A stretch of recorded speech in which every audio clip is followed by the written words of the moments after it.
നമസ്കാരം. ഇവർക്കിടയിൽ news analysis സ്വാഗതം. ഇന്നത്തെ ന്യൂസ് അനാലിസിനകത്ത് നമുക്ക് ഡിസ്കസ് ചെയ്യാനായിട്ട് 5 ഇമ്പോർട്ടന്റ് ആർട്ടിക്കിൾസ് ആണുള്ളത്. സോ ഫസ്റ്റ് ആർട്ടിക്കിൾ പോക്സ് അഥവാ മങ്കി പോക്സുമായിട്ട് ബന്ധപ്പെട്ട ആർട്ടിക്കിളാണ്. ജനറൽ സ്റ്റഡീസ് പേപ്പർ 3 സയൻസിന്റെ പോയിന്റ് ഓഫ് വ്യൂലായിരിക്കും ഈ ഒരു ആർട്ടിക്കിൾ നമ്മൾ ഡിസ്കസ് ചെയ്യുന്നത്. ഈ ഒരു ടോപ്പിക്ക് ഒരു വൈറസ് ഡിസീസുമായിട്ട് ബന്ധപ്പെട്ട് വന്നിരിക്കുന്ന ആർട്ടിക്കിൾ ആയതുകൊണ്ട് തന്നെ നമുക്ക് കൂടുതലായിട്ട് ഈ ഒരു ടോപ്പിക് ആവശ്യം വരിക പ്രിലിംസിന്റെ പെർസ്പെക്റ്റീവിലാണ്. സോ ആ ഒരു എക്സാം റിലേറ്റഡ് ആയിട്ടായിരിക്കും നമ്മൾ ആ ഒരു ആർട്ടിക്കിളിനെ മങ്കി പോക്സ് ആർട്ടിക്കിളിനെ നമ്മൾ ഡിസ്കസ് ചെയ്യാനായിട്ട് പോകുന്നത്. ദെൻ സെക്കൻഡ് ആർട്ടിക്കിൾ ക്വാഡ് മീറ്റിംഗുമായിട്ട് ബന്ധപ്പെട്ടാണ്. അതായത് ശരിക്കും പറഞ്ഞാൽ ക്വാഡ് എന്നുള്ളൊരു ഗ്രൂപ്പിങ്ങുകൾ ഇതിന് മുമ്പത്തെ ക്ലാസ്സുകളിൽ നമ്മൾ പഠിച്ചിട്ടൊക്കെയുള്ളതാണ്, അല്ലെങ്കിൽ നമ്മൾ ഡിസ്കസ് ചെയ്തിട്ടുണ്ടായിരുന്നതാണ്. ഇന്ന് ആ ക്വാഡുമായിട്ട് ബന്ധപ്പെട്ട് പുതിയൊരു വാർത്ത വന്നിരിക്കുകയാണ്. ശരിക്കും പറഞ്ഞാൽ ക്വാഡിന്റെ മീറ്റിംഗ് ഈ വർഷം ഇന്ത്യയിൽ വെച്ചിട്ടായിരുന്നു കണ്ടക്ട് ചെയ്യേണ്ടിയിരുന്നത്. ബട്ട് ആ ഒരു മീറ്റിംഗ് നമ്മൾ സ്വാപ്പ് ചെയ്തിരിക്കുകയാണ്, വിത്ത് യുഎസുമായിട്ട് നമ്മൾ സ്വാപ്പ് ചെയ്തിരിക്കുകയാണ്. അപ്പോൾ ഈ വർഷത്തെ മീറ്റിംഗ് നടക്കുന്നത് യുഎസിലായിരിക്കും, അടുത്ത വർഷം ഈ പറഞ്ഞ ഇന്ത്യയിലായിരിക്കും ഈ ഒരു മീറ്റിംഗ് കണ്ടക്ട് ചെയ്യാൻ പോകുന്നത്. അപ്പോൾ അവിടെയും ഈ ഒരു article general studies paper 2 international relations, because quad എന്ന് പറയുമ്പോഴേക്കും 4 രാജ്യങ്ങളുടെ കൂട്ടായ്മയാണ് ബേസിക്കലി ഉദ്ദേശിക്കുന്നത്. അപ്പോൾ ഈ ഒരു ആർട്ടിക്കിൾ കുറച്ചും കൂടി ഈ പറഞ്ഞ പോലെ നമുക്ക് പ്രിലിംസിന്റെ പോയിന്റ് ഓഫ് വ്യൂ തന്നെയാണ് ഇന്നൊരു ആർട്ടിക്കിൾ വന്നിരിക്കുന്നത്. അപ്പോൾ ഫസ്റ്റ് ആർട്ടിക്കിളും സെക്കൻഡ് ആർട്ടിക്കിളും അതേപോലെ നമ്മൾ അടുത്ത ഡിസ്കസ് ചെയ്യാൻ പോകുന്ന തേർഡ് ആർട്ടിക്കിളും ഫിലിംസിന്റെ പെർസ്പെക്റ്റീവ് ആയിരിക്കും നമ്മൾ ഡിസ്കസ് ചെയ്യുന്നത്. So third article India's military എക്സസൈസുമായിട്ട് ബന്ധപ്പെട്ടാണ്. ഇപ്പം മിലിറ്ററി എക്സസൈസ് എന്ന് പറയുമ്പോഴേക്കും ഒന്നാമത്തെ ആംഗിൾ ഇന്ത്യയുടെ ഇന്റേണൽ സെക്യൂരിറ്റിയുമായിട്ട് ബന്ധപ്പെട്ട്, അല്ലെങ്കിൽ ഈ പറഞ്ഞ പോലെ ഇന്ത്യയുടെ അതിർത്തികളൊക്കെ തന്നെ കാത്തു സൂക്ഷിക്കുക, അല്ലെങ്കിൽ അതിന് ഈ പറഞ്ഞ പോലെ സേഫ് ആൻഡ് സെക്യൂർഡ് ആക്കി വെക്കുക, ആ ഒരു ലക്ഷ്യം അതിന് പുറത്തുണ്ട്. അപ്പോൾ അതുകൊണ്ട് തന്നെ സെക്യൂരിറ്റിയുടെ ആസ്പെക്റ്റിൽ ജനറൽ സ്റ്റഡീസ് പേപ്പർ 3യുടെ പോയിന്റ് ഓഫ് വ്യൂ നമുക്ക് ഡിസ്കസ് ചെയ്യാൻ സാധിക്കും.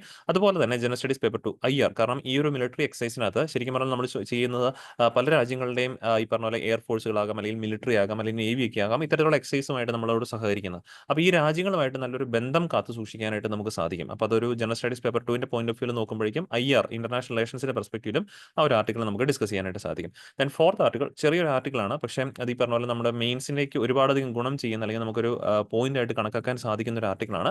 Centre to rank women's hostels എന്നുള്ള ആംഗിൾ. അപ്പോൾ അവിടെ വുമൺ സെക്യൂരിറ്റി എന്നുള്ള രീതിയിലാണ് ആ ഒരു ആർട്ടിക്കിളിന്റെ ഡിസ്കഷൻ വന്നിരിക്കുന്നത്. അപ്പോൾ അതുകൊണ്ട് തന്നെ അത് ഗവേണൻസിന്റെ പെർസ്പെക്റ്റീവിൽ നമുക്ക് ആഡ് ചെയ്യാവുന്ന ഒരു ടോപ്പിക്കാണ്. ദെൻ ഫിഫ്ത്ത് ടോപ്പിക് ഇന്ത്യയുടെ ഹെൽത്ത് സെക്ടറുമായിട്ട് ബന്ധപ്പെട്ടാണ്. ഇതാണ് നമ്മുടെ ഇന്നത്തെ എഡിറ്റോറിയൽ പേജിൽ നമുക്ക് ഡിസ്കസ് ചെയ്യാനുള്ള ആർട്ടിക്കിൾ. അപ്പോൾ ഇന്ത്യയുടെ ഹെൽത്ത് സെക്ടറിന്റെ പ്രധാനപ്പെട്ട പോരായ്മകളെ കുറിച്ചിട്ടാണ് ഈ ഒരു ആർട്ടിക്കിളിനകത്ത് പ്രധാനമായിട്ടും ഡിസ്കസ് ചെയ്യുന്നത്. അപ്പോൾ അവിടെ നമ്മൾ ജനറൽ സ്റ്റഡീസ് പേപ്പർ 2ന്റെ point of view health related ആയിരിക്കും ആ ഒരു ആർട്ടിക്കിൾ നമ്മൾ ഡിസ്കസ് ചെയ്യുന്നത്. അപ്പോൾ ഇത്ര ആർട്ടിക്കിൾസ് ഈ പറഞ്ഞ പോലെ നമുക്ക് ഡിസ്കസ് ചെയ്തതിന് ശേഷം വേണം ഏറ്റവും ലാസ്റ്റ് നമ്മൾ എന്നും ചെയ്യുന്ന പോലെ തന്നെ ഈ ഒരു ടോപ്പിക്കിൽ നിന്നും ഏറ്റവും പ്രധാനപ്പെട്ട ഒരു പ്രിലിംസിന്റെ ടോപ്പിക് എടുത്തിട്ട് നമുക്ക് MC കൂടെ സോൾവ് ചെയ്തിട്ടായിരിക്കും ഈ ഒരു സെഷൻ നമ്മൾ വൈൻഡ് അപ്പ് ചെയ്യുന്നത്. ഓക്കെ, അപ്പോൾ നമുക്ക് ടൈം കളയാണ്ട് സെഷൻ സ്റ്റാർട്ട് ചെയ്യാം. സോ ഫസ്റ്റ് ആർട്ടിക്കിൾ എംപോക്സ് അഥവാ മങ്കി പോക്സുമായിട്ട് ബന്ധപ്പെട്ട ആർട്ടിക്കിളാണ്. Man with monkey pox symptoms isolated, no need for undue concern says government എന്നുള്ളതാണ് ആർട്ടിക്കിളിന്റെ ഹെഡ്ലൈൻ ആയിട്ട് നമുക്ക് വായിക്കാൻ സാധിക്കുന്നത്. അപ്പോൾ എന്തായാലും ഈ ഒരു ആർട്ടിക്കിളിനകത്ത് ഉടനീളം മറ്റു കാര്യങ്ങളൊക്കെ പറയുന്നുണ്ടെങ്കിലും നമുക്ക് എക്സാം വ്യൂ പോയിന്റിൽ നമ്മൾ നോക്കുമ്പോഴേക്കും നമുക്ക് മെയിൻലി പഠിച്ചിരിക്കേണ്ടത് എന്താണ് മങ്കി പോക്സ്, അല്ലെങ്കിൽ അതിന്റെ ബേസിക് ആയിട്ടുള്ള സിംറ്റംസ് എങ്ങനെയാണ്, അല്ലെങ്കിൽ അതെങ്ങനെയാണ് ട്രാൻസ്മിഷൻ എങ്ങനെയാണ് അതിന്റെ തുടങ്ങിയ കാര്യങ്ങളൊക്കെയാണ് മെയിൻലി നമുക്ക് ഈ ഒരു ആർട്ടിക്കിൾ നിന്നും എക്സാം റിലേറ്റഡ് ആയിട്ട് പഠിക്കേണ്ടതായിട്ടുള്ളത്. ഓക്കെ, അപ്പോൾ നമുക്ക് കിടക്കാം. സോ മങ്കി പോക്സ് അഥവാ എംപോക്സ് എന്ന് പറഞ്ഞു കഴിഞ്ഞാൽ ആദ്യം തന്നെ ഓർത്തിരിക്കുക, it's A viral zoonotic disease ആണ്. അപ്പോൾ വൈറൽ എന്നുള്ള വാക്ക് അവിടെ ഉദ്ദേശിക്കുന്നതുകൊണ്ട് നമുക്ക് മനസ്സിലാക്കാൻ സാധിക്കുന്നത് ഒരു വൈറസ് ഡിസീസ് ആണ്. അപ്പം ഇതിൽ നമുക്ക് പ്രതീക്ഷിക്കാവുന്ന ഒരു തരത്തിലുള്ള ചോദ്യങ്ങൾ, അതായത് ഇത്രനാളും ഉള്ള UPSCയുടെ ഒരു പാസ്റ്റ് ഒരു 5 or 6 ക്വസ്റ്റ്യൻ പേപ്പേഴ്സ് നമുക്ക് അനലൈസ് ചെയ്യുമ്പോൾ മനസ്സിലാക്കാൻ സാധിക്കുന്ന ഈ ഡിസീസുമായിട്ട് ബന്ധപ്പെട്ട് ഒരു രീതിയിൽ ചോദ്യം വരാറുള്ളത് ഒരു 4-5 ഓപ്ഷൻ തന്നിട്ട് ഇതിനകത്ത് ഏതൊക്കെയാണ് വൈറൽ ഡിസീസസ്, അല്ലെങ്കിൽ ഇതിനകത്ത് ഏതൊക്കെയാണ് ബാക്ടീരിയ കോസ്ഡ് ഡിസീസസ് എന്ന് പറഞ്ഞുകൊണ്ട് ചോദിക്കാറുണ്ട്. അപ്പോൾ അത്തരത്തിൽ വേണം നമ്മൾ ഓരോ ഡിസീസുകളെ കുറിച്ചിട്ടും വാർത്ത കാണുമ്പോഴേക്കും അതൊരു വൈറൽ ഡിസീസ് ആണോ അതെയോ ഈ പറഞ്ഞ പോലെ എന്തെങ്കിലും ബാക്ടീരിയ കോസ്ഡ് ആണോ എന്നുള്ള കാര്യം ഒന്ന് മനസ്സിലാക്കിയിരിക്കുന്നത് നല്ലതായിരിക്കും. ഇവിടെ എംപോക്സ് അഥവാ മങ്കി പോക്സ് എന്ന് പറയുന്ന വൈറൽ ഡിസീസ് ആണ്, അതൊരു സൂനോട്ടിക് ഡിസീസ് ആണ്. അപ്പോൾ അടുത്ത കീവേഡ് എന്താണ് സൂനോട്ടിക് ഡിസീസസ്, ഞാൻ ഡെഫിനേഷൻ അടുത്ത സ്ലൈഡുകളിൽ ആഡ് ചെയ്തിട്ടുണ്ട്. ജസ്റ്റ് ഞാനൊരു ഒരു വൺ വേർഡ് ആയിട്ട് പറഞ്ഞുതരാം. സൂനോട്ടിക് ഡിസീസ് എന്ന് പറയുമ്പോഴേക്കും ആനിമൽസിൽ നിന്നും മൃഗങ്ങളിൽ നിന്നും മനുഷ്യരിലേക്ക് പടരുന്നതായിട്ടുള്ള അസുഖങ്ങളെയാണ് നമ്മൾ സൂനോട്ടിക് ഡിസീസ് എന്ന് ബേസിക്കലി വിലയിരുത്തപ്പെടാറുള്ളത്. ഉദാഹരണം പറയുവാണെങ്കിൽ നമ്മുടെ കോവിഡ് ആണെങ്കിൽ ഒരു സൂനോട്ടിക് ഡിസീസ് ആയിട്ടാണ് നമ്മൾ കരുതപ്പെടുന്നത്. ബിക്കോസ് ബാറ്റിൽ നിന്നും വവ്വാലുകൾ അഥവാ ബാറ്റ്സിൽ നിന്നും വന്നു എന്നുള്ളത് കരുതപ്പെടുന്നതുകൊണ്ട് തന്നെ ആ ഒരു ഡിസീസിനെ വേണമെങ്കിൽ സൂനോട്ടിക് ആയിട്ട് കരുതാനായിട്ട് സാധിക്കും. അതുപോലെ തന്നെ നിപ്പ, മോസ്റ്റ് കോമൺ ഇപ്പോൾ നമ്മൾ റീസെന്റ് കൂടെ നമ്മുടെ കേരളത്തിൽ റിപ്പോർട്ട് ചെയ്യപ്പെട്ടിട്ടുണ്ടായിരുന്നു നിപ്പ കേസുകൾ. അപ്പോൾ നിപ്പ എന്നൊക്കെ പറയുമ്പോഴും നമ്മൾ വവ്വാലുകളിൽ നിന്നും മനുഷ്യരിലേക്ക് സ്പ്രെഡ് ചെയ്യുന്നു. അത് പറയുമ്പോൾ ഒരു കാര്യം കൂടെ ഓർത്തിരിക്കണം, ഇതിനകത്ത് ഹ്യൂമൻ ടു ഹ്യൂമൻ ട്രാൻസ്മിഷൻ പറ്റത്തില്ല എന്നൊന്നും ഇല്ല കേട്ടോ. ഇപ്പം ജസ്റ്റ് നമ്മളൊന്ന് ചിന്തിച്ചാൽ മതി, ആ ഒരു നിപ്പയുടെ കേസ് ആണെങ്കിൽ നമ്മൾ ഇത്രത്തോളം ജാഗ്രത പുലർത്തിയതിന്റെ കാരണം വേറൊന്നും ആയിരുന്നില്ല, അതിനകത്ത് human to human transmission possible ആണ്. മേ ബി ഇതിന്റെ ഫസ്റ്റ് ഒരു ഇൻടാക്ട് എന്ന് പറയുന്നത് ആ ഒരു ആനിമൽസ് ടു ഹ്യൂമൻസ് എന്നുള്ള രീതിയിലേക്ക് ആകാം. അപ്പോൾ ഇവിടെ ഈ ഒരു സൂനോട്ടിക് എന്ന് പറയുമ്പോഴേക്കും animals to human transmission possible ആയിട്ടുള്ള തരം അസുഖങ്ങളെയാണ് പ്രധാനമായിട്ടും നമ്മൾ ഉദ്ദേശിക്കുന്നത്. അപ്പോൾ ഇവിടെ എംപോക്സ് മങ്കി പോക്സ് എന്ന് പറയുമ്പോഴേക്കും ഓർത്തിരിക്കുക. ആദ്യം തന്നെ ഓർക്കുക ഇതൊരു വൈറൽ ഡിസീസ് ആണ്. രണ്ടാമതായിട്ട് ഇതൊരു സൂനോട്ടിക് ഡിസീസ് ആണ്. Caused by monkeypox virus ആണ്. മങ്കി പോക്സ് വൈറസ് ആണ് ഇതിന് കാരണം എന്നുള്ള കാര്യം ഓർത്തിരിക്കാം. ഇനി രണ്ടാമതായിട്ട് ഈ കീവേഡ് വെച്ച് പലപ്പോഴും നമ്മൾ തെറ്റിക്കാറുള്ള ഒരു പോയിന്റ് ഉണ്ട്. ഇതിന് മങ്കി പോക്സ് എന്ന് പറയുമ്പോൾ മങ്കീസിൽ നിന്ന്, കുരങ്ങന്മാരിൽ നിന്ന് മാത്രമാണ് ഇത് സ്പ്രെഡ് ചെയ്യുന്നത് എന്ന് ചിന്തിച്ചേക്കരുത്. ഇതിന്റെ ഒരു ഉത്ഭവം എന്ന് ബേസിക്കലി കണക്കാക്കുന്നത് മാത്രമേ ഉള്ളൂ. അങ്ങനെയാണ് ഇതിന്റെ ഇപ്പോൾ റിപ്പോർട്ടഡ് കേസുകളൊക്കെ വെച്ചിട്ടാണ് മങ്കി പോക്സ് എന്നുള്ള ഒരു രീതിയിലേക്ക് തന്നെ ഡിഫൈൻ ചെയ്തിരിക്കുന്നത്. ഇതിന്റെ ഹോസ്റ്റ് ആയിട്ട് മറ്റു പല ആനിമൽസിനെയും കണ്ടെത്തിയിട്ടുണ്ട്. അതായത് ഈ പറഞ്ഞ മേ ബി ഇതിന്റെ തുടക്കം അല്ലെങ്കിൽ മനുഷ്യരിലേക്ക് കൂടുതൽ സ്പ്രെഡ് ചെയ്ത് തുടങ്ങിയത് ആ ഒരു ആംഗിളിലാകാം. എന്തായാലും ഇത് മങ്കീസിൽ മാത്രമല്ല ഈ ഒരു വൈറസിന്റെ ഹോസ്റ്റ് ആയിട്ടുള്ളത്. ഒരുപാട് ആനിമൽസിൽ ഇതിന്റെ ഹോസ്റ്റ് ആയിട്ടുണ്ട് എന്നുള്ള കാര്യം ഒന്ന് മനസ്സിലേക്ക് വെച്ചേക്കാം.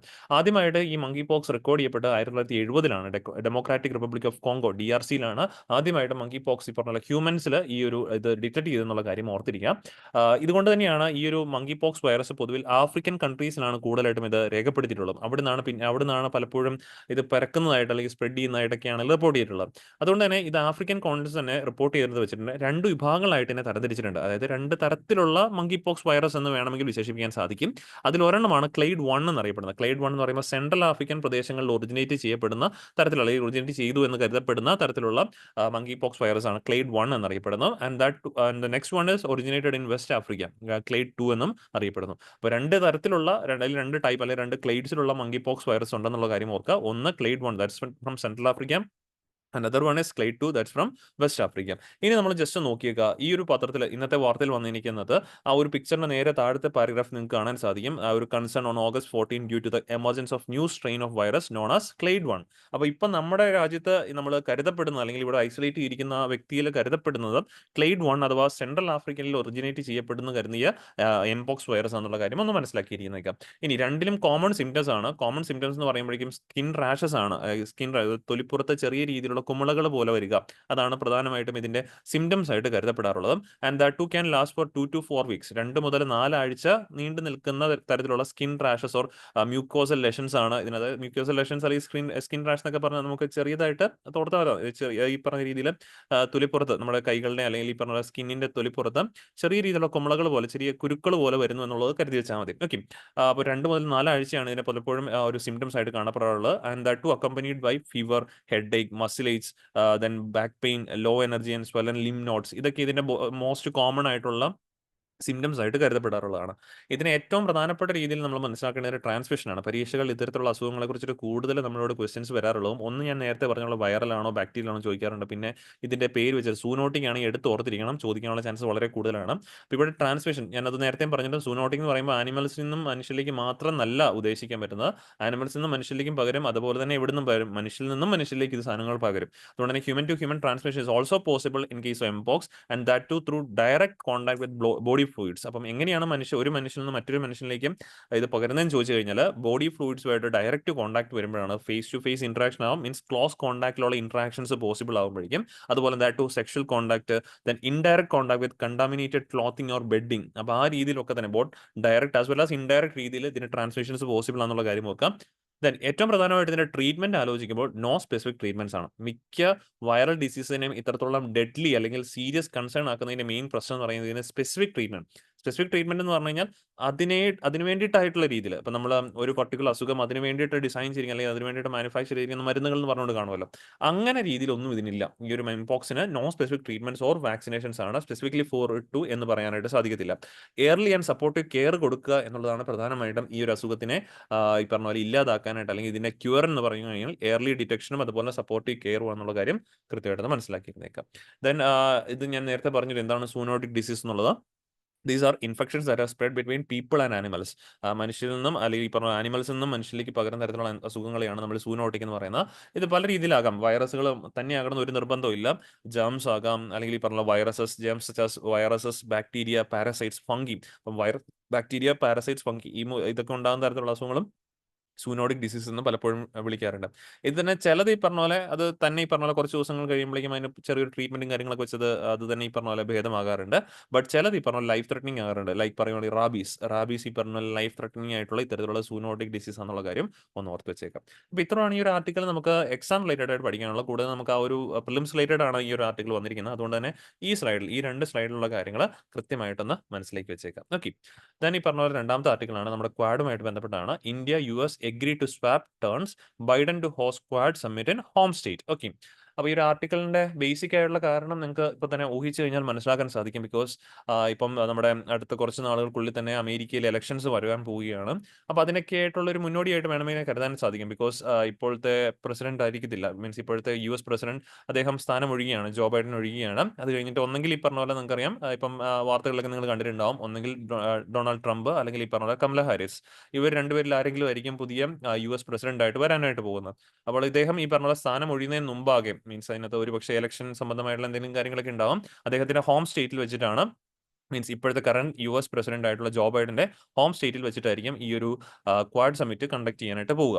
അപ്പോൾ ഈ ഒരു സമ്മിറ്റ് ആക്ച്വലി പറയുവാണെങ്കിൽ ഇന്ത്യയിൽ വെച്ചിട്ടായിരുന്നു കണ്ടക്ട് ചെയ്യേണ്ടിയിരുന്നത്. ബട്ട് ഇപ്പോൾ അമേരിക്കയിലെ ആ ഒരു സ്ഥിതിഗതികളൊക്കെ വെച്ചിട്ട് അവർ റിക്വസ്റ്റ് ചെയ്തതിന്റെ ഭാഗമായിട്ടാണ് അങ്ങോട്ടും ഇങ്ങോട്ടും സ്വാപ്പ് ചെയ്യുന്നു. അത് മാത്രമല്ല, UN ജനറൽ അസംബ്ലിയുടെ ഒരു മീറ്റിംഗും സെപ്റ്റംബർ 26 ഉണ്ട്. സെപ്റ്റംബർ 26 യുഎസിൽ വെച്ചിട്ടാണ് UN ജനറൽ അസംബ്ലിയുടെ മീറ്റിംഗ് ഉള്ളത്. അപ്പോൾ ആ ഒരു മീറ്റിംഗിന്റെ ഭാഗമായിട്ട് ഒരുപാട് രാജ്യങ്ങളൊക്കെ അവിടെ വരുന്നുണ്ട്. അപ്പോൾ അങ്ങനെ നോക്കുമ്പോൾ ഈ ക്വാഡിൽ മെമ്പേഴ്സ് ഒക്കെ ഒരുപക്ഷെ അവിടെ വരുന്നുണ്ടാകാം. അപ്പോൾ അങ്ങനെയാണെങ്കിൽ ട്രാവലിംഗുമായിട്ട് ബന്ധപ്പെട്ട കുറച്ച് ഈ പറഞ്ഞ പോലെ ഈസിനെസ്സും ഇതിന്റെ പുറത്തുണ്ട്.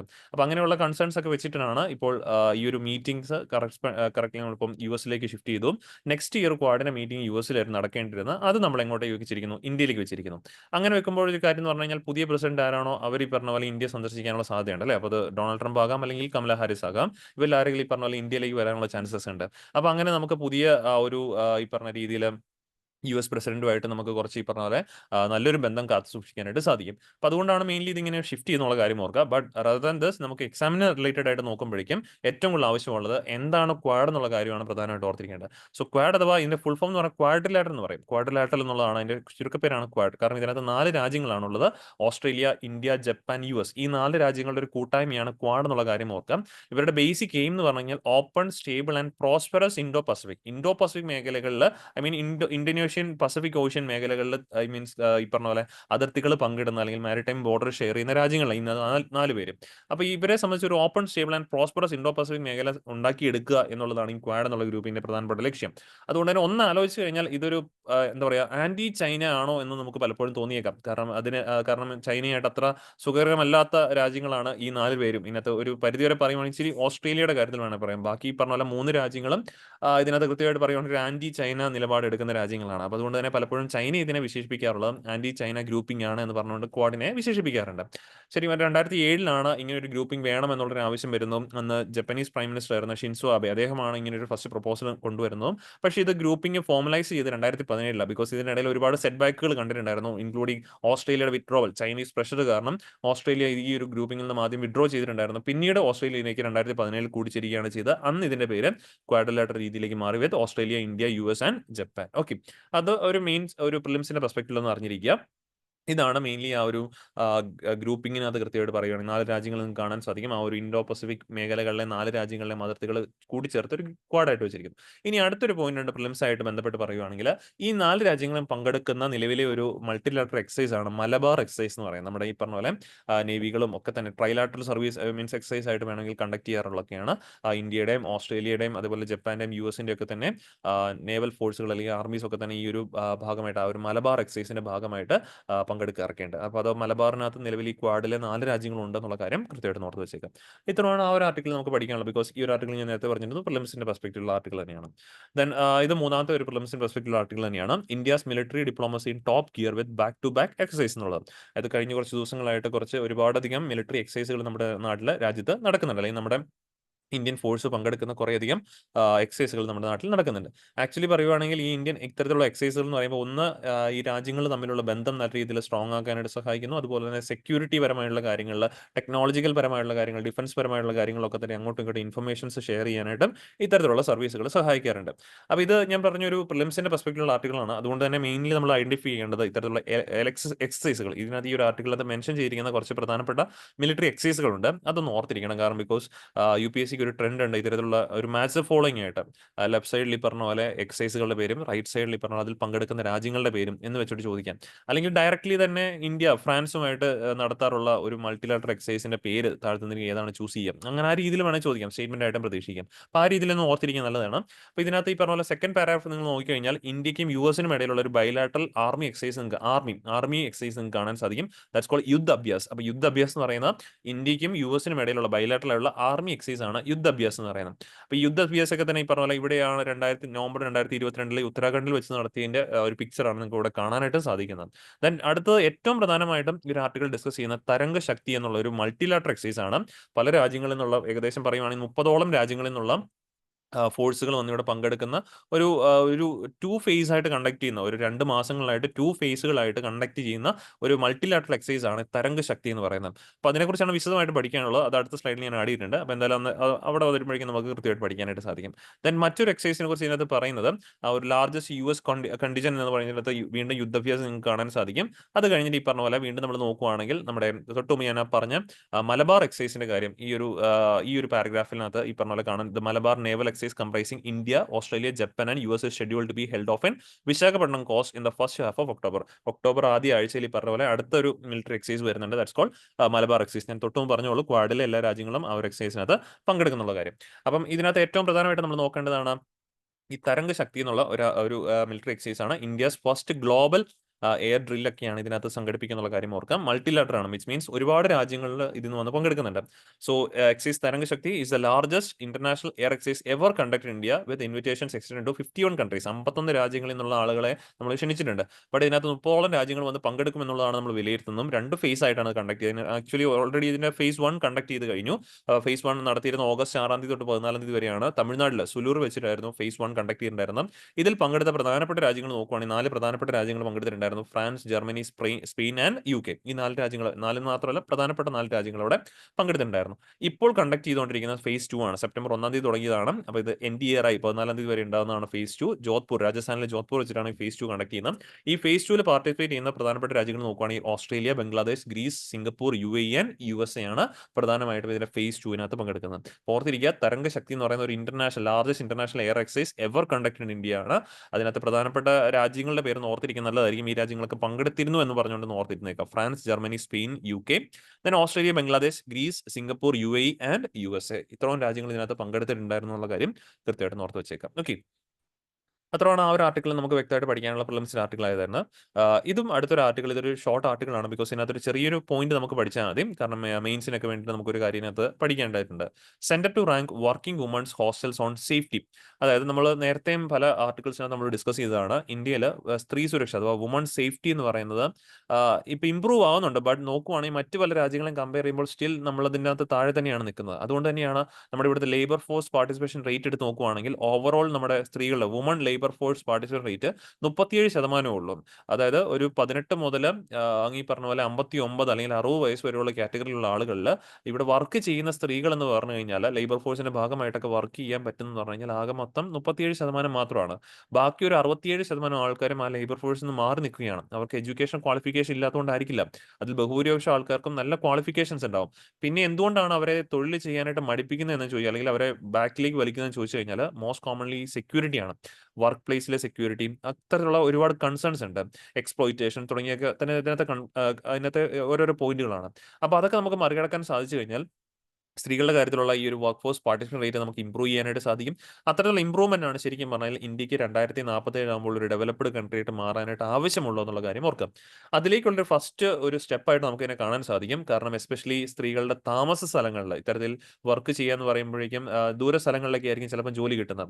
എസ്പെഷ്യലി സ്ത്രീകളുടെ കാര്യത്തിൽ ആ ഒരു എംപ്ലോയ്മെന്റ് റേറ്റ് കുറയാനുള്ള ഒരു കാരണം തന്നെയാണ് ജോബ് ലൊക്കേഷൻസ്. ഈ ഒരു സേഫ്റ്റി കണക്കാക്കി കൂടുതൽ സ്ത്രീകൾ ആഗ്രഹിക്കുന്ന അവരുടെ താമസിക്കുന്ന മെയിൻലി ഫ്രം അവരുടെ സ്വന്തം വീടുകളാകാം, അവിടെ നിന്നും തൊട്ടടുത്ത് അധിക ദൂരം ഇല്ലാത്ത സ്ഥലങ്ങളിൽ ജോലി കിട്ടുവാണെങ്കിൽ അതാണ് മെയിൻലി ആഗ്രഹിക്കാറുള്ളത്. ബിക്കോസ് ദൂര സ്ഥലങ്ങളിലേക്ക് ട്രാവൽ ചെയ്യുമ്പോൾ ആ ഒരു സേഫ്റ്റി കൺസേൺസ് അവരെ ആ ഒരു ജോലിയിൽ നിന്നും പിന്നോട്ട് വലിക്കാറുണ്ട്.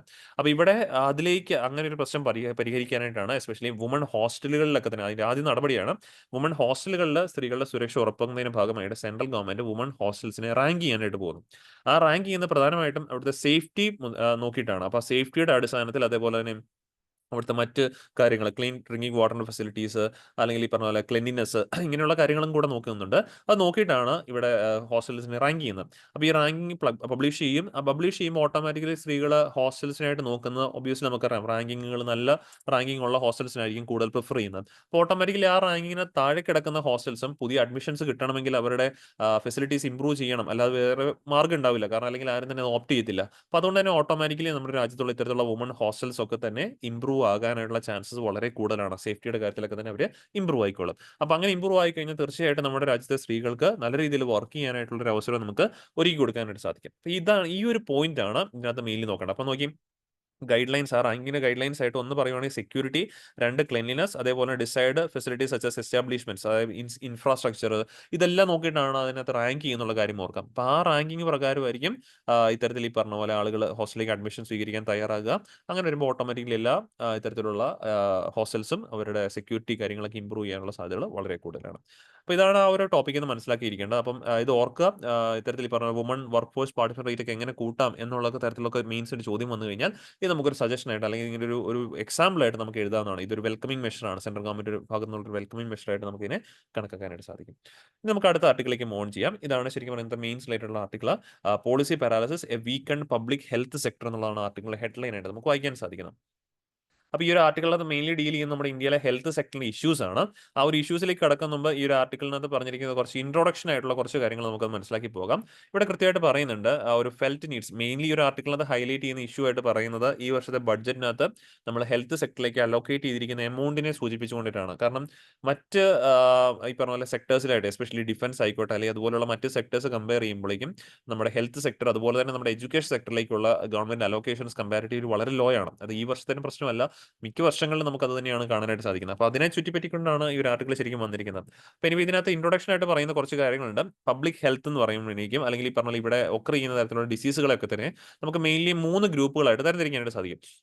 ഇതിനകത്ത് ഫസ്റ്റ് ഗ്രൂപ്പ് ഓഫ് ഡിസീസസ് എന്ന് പറഞ്ഞു കഴിഞ്ഞാൽ അത് പോവർട്ടി അല്ലെങ്കിൽ ക്ലെൻലിനെസ്സുമായിട്ട് അസോസിയേറ്റ് ചെയ്തിരിക്കുന്ന ഒരു ഡിസീസസ് ആണ്. ഇപ്പോൾ ഉദാഹരണം പറയുവാണെങ്കിൽ tuberculosis, malaria, under nutrition, maternal health, ഇങ്ങനെയുള്ള അസുഖങ്ങളൊക്കെ തന്നെ മെയിൻലി ഈ പറഞ്ഞ പോലെ നമ്മുടെ അനാരോഗ്യം മീൻസ് അല്ലെങ്കിൽ ഈ പറഞ്ഞ പോലെ അൺഹെൽത്തി ആയിട്ടുള്ള ലിവിങ് കണ്ടീഷൻസ് അല്ലെങ്കിൽ ഈ പറഞ്ഞ പോലെ ക്ലെൻലിനെസ് ഇല്ലായ്മ, പോവർട്ടി, ഇങ്ങനെയുള്ള കാര്യങ്ങൾ മൂലം വരുന്ന തരത്തിലുള്ള അസുഖങ്ങൾ. ഇപ്പം TB അല്ലെങ്കിൽ ഈ പറഞ്ഞ പോലെ മലേറിയ പോലുള്ള കാര്യങ്ങൾ, അങ്ങനെ ഒരു വിഭാഗം അസുഖങ്ങളെ നമുക്ക് ക്ലാസിഫൈ ചെയ്യാൻ സാധിക്കും.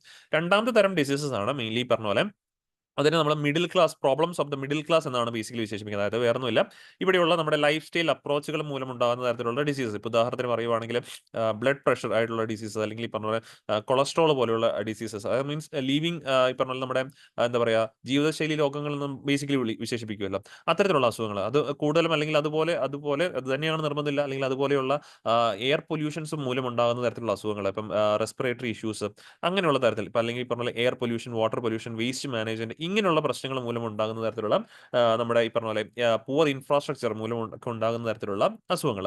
ഇതിനെയാണ് നമ്മൾ രണ്ടാമത്തെ കാറ്റഗറി ആയിട്ട് ഡിഫൈൻ ചെയ്ത് പ്രോബ്ലംസ് ഓഫ് മിഡിൽ ക്ലാസ് എന്ന് പറഞ്ഞു ഡിഫൈൻ ചെയ്തത്. ദെൻ മൂന്നാമത്തെ തരം അസുഖങ്ങളാണ് മോസ്റ്റ് പോപ്പുലർ നീഡ്സ്. ഇവിടെ കൃത്യമായിട്ടും അർജന്റ് ആയിട്ട് ഈ പറഞ്ഞ പോലെ അഡ്രസ്സ് ചെയ്യണമെന്ന് ഈ ഒരു ആർട്ടിക്കിളിന്റെ ഓദർ പറയുന്ന തരത്തിലുള്ള ഇഷ്യൂസ് ആയ തേർഡ് ഇഷ്യൂസ് അല്ലെങ്കിൽ തേർഡ് ടൈപ്പ് ഓഫ് ഡിസീസ് എന്ന് പറയുവാണെങ്കിൽ അത് ക്യൂറേറ്റീവ് കെയർ വേണ്ടതാണ്. ക്യൂറേറ്റീവ് കെയർ എന്ന് പറയുമ്പോഴേക്കും നോർമലി പറഞ്ഞാൽ നമുക്ക് ചികിത്സിച്ച് ഭേദമാക്കാൻ സാധിക്കുന്ന തരത്തിലുള്ള അസുഖങ്ങളും കാര്യങ്ങളും. അപ്പോൾ ഇതിനു വേണ്ടിയിട്ടാണ് നമ്മൾ പലപ്പോഴും ഹോസ്പിറ്റൽസിനെ സമീപിക്കുന്നത്. ഈ ഹോസ്പിറ്റൽസ് നമ്മൾ നോക്കുവാണെങ്കിൽ 3 ലെവൽസിൽ നമുക്ക് ഹോസ്പിറ്റൽസിനെ ക്ലാസ് ചെയ്യാൻ സാധിക്കും. പ്രൈമറി ഹെൽത്ത് കെയർ ഹോസ്പിറ്റൽസ് ഉണ്ട്, രണ്ടാമതായിട്ട് സെക്കൻഡറി ഉണ്ട്, മൂന്നാമതായിട്ട് ടെർഷറി ഉണ്ട്. അപ്പോൾ ഈ 3 ലെവൽ ഓഫ് ഹോസ്പിറ്റൽസ് ആണ് നമുക്ക് അവൈലബിൾ ആയിട്ടുള്ളത്. ഇതിൽ തന്നെ നോക്കുവാണെങ്കിൽ നമ്മുടെ നാട്ടിലെ ഏറ്റവും വലിയ പ്രശ്നമാണ് ടെർഷറി കെയർ ഹോസ്പിറ്റൽസ് ഒക്കെ തന്നെ ഓവർ ബർഡൻ ആണ് നമ്മൾ ബേസിക്കലി പറയാറുണ്ട്. അതിന് മിക്കപ്പോഴും കാരണം എന്താണെന്ന് ചോദിച്ചു കഴിഞ്ഞാൽ നമ്മൾ ശരിക്കും പറഞ്ഞാൽ ചെറിയ ചെറിയ അസുഖങ്ങൾക്ക് എവിടെ പോയാൽ മതി, PHS അഥവാ പ്രൈമറി ഹെൽത്ത് കെയർ സെന്റേഴ്സിൽ പോയാൽ മതി. പക്ഷേ അവിടെ ചെന്ന് കഴിയുമ്പോഴേക്കും അവിടുത്തെ ഇൻഫ്രാസ്ട്രക്ചർ ഇല്ലായ്മ മീൻസ് അത് പല കാരണങ്ങളാകാം. ഒന്ന് ഡോക്ടറിന്റെ അവൈലബിലിറ്റി കുറവാകാം, അല്ലെങ്കിൽ മെഡിസിൻസിന്റെ അവൈലബിലിറ്റി കുറവാകാം. ആളുകൾ ആരും ഇപ്പോൾ PHSസിലേക്ക് പോകുന്നില്ല, പകരം എങ്ങോട്ടേക്ക് പോകുന്നു, സെക്കൻഡറി കെയർ ഹോസ്പിറ്റലിലേക്കോ അല്ലെങ്കിൽ ടെർഷറിയിലേക്കാണ് പോകുന്നത്. ടെർഷറിയിലേക്ക് പോകുമ്പോഴേക്കും അവിടെ സീരിയസ് കെയർ കിട്ടേണ്ട സ്ഥലങ്ങളാണ്. അവിടേക്ക് ഇത്തരത്തിലുള്ള ജനങ്ങൾ വന്നു കഴിയുമ്പോഴേക്കാണ് ഒരുപാട് ക്രൗഡഡ് ആകുകയും അവിടെ ഡോക്ടേഴ്സിന് പേഷ്യൻസിനെ അഡ്രസ് ചെയ്യാൻ സാധിക്കാതെ വരിക സിറ്റുവേഷൻ ഒക്കെ ഉണ്ടാകുന്നത്. അപ്പോൾ ഇവിടെ ഏറ്റവും നല്ല രീതിയിൽ നമുക്ക് ചെയ്യാൻ സാധിക്കുന്നത് ഇന്ത്യയിലെ പ്രൈമറി ഹെൽത്ത് കെയർ സെന്റേഴ്സിന്റെ ഡെവലപ്മെന്റ് ആണ്. ആ പ്രൈമറി ഹെൽത്ത് കെയർ സെന്റേഴ്സ് നമുക്ക് വെൽ ഓഫ് ഡെവലപ്പ് ചെയ്യാൻ സാധിക്കുവാണെങ്കിൽ ഇത്തരത്തിൽ ഈ പറഞ്ഞ സെക്കൻഡറിയും ടെർഷറിയും ഫേസ് ചെയ്യുന്ന ഒരു തരത്തിൽ പറഞ്ഞു കഴിഞ്ഞാൽ ഓവർ ബർഡൻ ഓഫ് പേഷ്യൻസിന് നമുക്ക് ഒരു തരത്തിൽ ഈ പറഞ്ഞ പോലെ ടാക്കിൾ ചെയ്യാനായിട്ട് സാധിക്കും എന്നുള്ളത് ഈ ഒരു ആർട്ടിക്കിൾ അത് എടുത്ത് പറയുന്നുണ്ട്. അതിനോടൊപ്പം തന്നെ ഈ ഒരു ആർട്ടിക്കിളിൽ പറയുന്ന കുറച്ച് മറ്റ് ചലഞ്ചസ് ഉണ്ട്. Challenges associate with India's health care sector ആയിട്ട് പറയുന്നത് ലോ ബഡ്ജറ്റ് സ്പെൻഡിങ്. ഇത് ഞാൻ ഓൾറെഡി പറഞ്ഞു. ഈ വർഷത്തെ 2024-25 ബഡ്ജറ്റ് നമ്മൾ നോക്കുവാണെങ്കിൽ 0.27% ഓഫ് ഇന്ത്യൻ GDP ആണ് നമ്മൾ ഈ ഒരു ബഡ്ജറ്റ് അലോക്കേഷനായിട്ട് ഇന്ത്യ ഗവൺമെന്റ് കണക്കാക്കി വെച്ചിരിക്കുന്നത്. ഇതേ കാര്യത്തിലേക്ക് നോക്കുമ്പോൾ ജപ്പാൻ, കാനഡ, ഫ്രാൻസ് പോലുള്ള രാജ്യങ്ങൾ അവരുടെ ടോട്ടൽ GDPയുടെ 10% പബ്ലിക് ഹെൽത്ത് കെയറിനായിട്ട് ചെലവഴിക്കാറുള്ളത്. പിന്നെ മറ്റൊരു കാര്യമാണ് അൺഈക്വൽ ഡിസ്ട്രിബ്യൂഷൻസ്. അൺഈക്വൽ ഡിസ്ട്രിബ്യൂഷൻ എന്ന് പറയുമ്പോൾ ഇന്ത്യയിലെ ഹെൽത്ത് കെയർ സെക്ടേഴ്സ് കൂടുതൽ കോൺസെൻട്രേറ്റ് ചെയ്തിരിക്കുന്ന അർബൻ ഏരിയാസിലാണ്. റൂറൽ ഏരിയാസിൽ താരതമ്യേന വളരെ കുറവ് ഹെൽത്ത് കെയർ സെക്ടേഴ്സ് ആണുള്ളത്. പക്ഷേ ഇന്ത്യയിലെ കൂടുതൽ ആൾക്കാരും താമസിക്കുന്ന എവിടെയാണ്? റൂറൽ ഏരിയാസിലാണ്. അപ്പോൾ അങ്ങനെയുള്ള അൺഈക്വൽ ഡിസ്ട്രിബ്യൂഷനും നമുക്ക് ഹെൽത്ത് കെയർ സെക്ടറിലെ ഒരു ചലഞ്ച് തന്നെയാണ്. പിന്നെ lack of medical research, R&D, research and development ഒക്കെ ആയിട്ട് ബന്ധപ്പെട്ട ലിമിറ്റേഷൻസും വളരെയധികം കുറവുണ്ട്. എന്തുകൊണ്ടാണ് റിസർച്ച് ആൻഡ് ഡെവലപ്മെന്റ് ഇവിടെ കുറവെന്ന് ചോദിച്ചു കഴിഞ്ഞാൽ മെയിൻലി ആ ഫസ്റ്റ് പോയിന്റ് തന്നെയാണ് ആൻസർ. ആ ഒരു ഹെൽത്ത് കെയറിലേക്കുള്ള പബ്ലിക് എക്സ്പെൻഡിച്ചർ താരതമ്യേന കുറഞ്ഞു നിൽക്കുന്നു. അത് കൂട്ടിയെങ്കിൽ മാത്രമേ ഉള്ളൂ റിസർച്ച് ആൻഡ് ഡെവലപ്മെന്റ് കൂടുതൽ ചെയ്യാൻ സാധിക്കുകയുള്ളൂ. ആ റിസർച്ച് ആൻഡ് ഡെവലപ്മെന്റ് കൂടുതൽ ചെയ്തെങ്കിലേ ഉള്ളൂ അഫോർഡബിൾ പ്രൈസിൽ നമുക്ക് പല അസുഖങ്ങളുടെയും മരുന്നുകളൊക്കെ ആണെങ്കിലും ജനങ്ങൾക്ക് വിതരണം ചെയ്യാനായിട്ട് സാധിക്കുകയുള്ളൂ. പിന്നെ ഇന്ത്യയിലെ ഏറ്റവും വലിയ പ്രശ്നമാണ് low doctor to patient ratio. Patient to doctor to patient ratio എന്ന് പറയുമ്പോൾ ഇന്ത്യയിൽ ഓൾമോസ്റ്റ് അപ്രോക്സിമേറ്റ്ലി 1:1500 ആണ്. ഇത് WHO പറഞ്ഞിരിക്കുന്ന നോം പ്രകാരം, WHOയുടെ നോം പ്രകാരം അത് 1:1000 ആണ് വേണ്ടത്. അതായത് ഒരു ഡോക്ടറിന് 1000 രോഗികൾ അല്ലെങ്കിൽ 1000 ജനങ്ങൾ എന്നുള്ളതായിരിക്കണം അതിനകത്ത് കണ്ടീഷൻ. പക്ഷേ ഇന്ത്യയുടെ കാര്യം നോക്കുവാണെങ്കിൽ അത് 1:1500 ആണ്. അപ്പോൾ ഇവിടെ ഡോക്ടേഴ്സിന്റെ കൃത്യമായിട്ടുള്ള ഒരു ലാക്നെസ് അല്ലെങ്കിൽ കുറവ് കൃത്യമായിട്ട് നമുക്ക് ഇവിടെ കാണാനായിട്ട് സാധിക്കും. ഡോക്ടേഴ്സിന് മാത്രമല്ല മറ്റ് ഹെൽത്ത് കെയർ പ്രൊഫഷൻസിനെ ഒക്കെ തന്നെ നമുക്ക് ഈ ഒരു ആംഗിളിൽ പറയാനായിട്ട് സാധിക്കുന്നതാണ്. പിന്നെ ലാക്ക് ഓഫ് അഫോർഡബിലിറ്റി ആണ്. അഫോർഡബിലിറ്റി മീൻസ് ഇന്നിപ്പോൾ നമ്മൾ നോക്കി കഴിഞ്ഞാൽ നമ്മുടെ രാജ്യത്താണെങ്കിലും ഏറ്റവും കൂടുതൽ ഹെൽത്ത് കെയർ മേഖലയിൽ ഈ പറഞ്ഞ ഇൻസ്റ്റിറ്റ്യൂഷൻസ് ഉള്ളത് പ്രൈവറ്റ് ഹെൽത്ത് കെയർ സെന്റേഴ്സ് ആണ്. ഓൾമോസ്റ്റ് പറയുവാണെങ്കിൽ 80% ഇന്ത്യയിലെ ഹെൽത്ത് കെയർ ഈ പറഞ്ഞ പോലെ അല്ലെങ്കിൽ ഹോസ്പിറ്റൽസിന്റെ കാര്യം പറയുവാണെങ്കിൽ 58% ഈ പറഞ്ഞ പോലെ പ്രൈവറ്റ് ആണ്.